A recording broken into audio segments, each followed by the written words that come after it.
So these are 4 out of a litter of 9 puppies that came in 3 days ago. They are about 7 weeks old. Their story is that litter of 9 puppies, so huge litter. The mom is owned and they're from a remote community. The mom and the puppies were living outside, and these puppies were just at the age that they were weaning, so mom doesn't have enough milk anymore.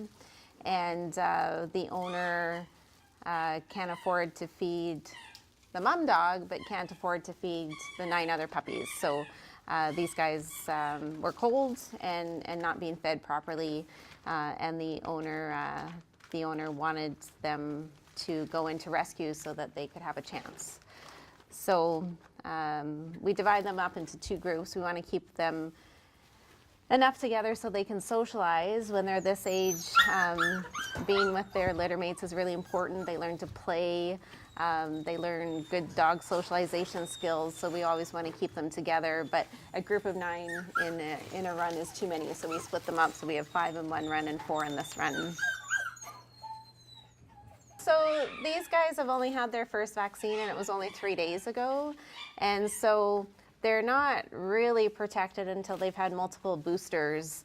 And the vaccine, unfortunately, doesn't start working until about 3 days after you give it. So these guys are in the shelter, but we keep them separate. And anybody that comes in to visit them has to wear plastic booties, plastic aprons, plastic sleeves, and plastic gloves, because we need to keep these puppies as clean as possible so that they don't get sick in our care.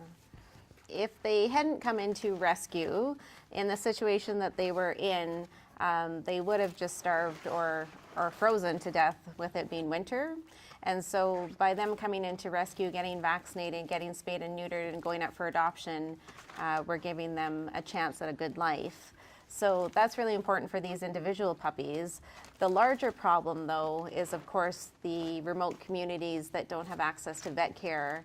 And so the adults, the moms, aren't being spayed, they're not being vaccinated, they're not being dewormed.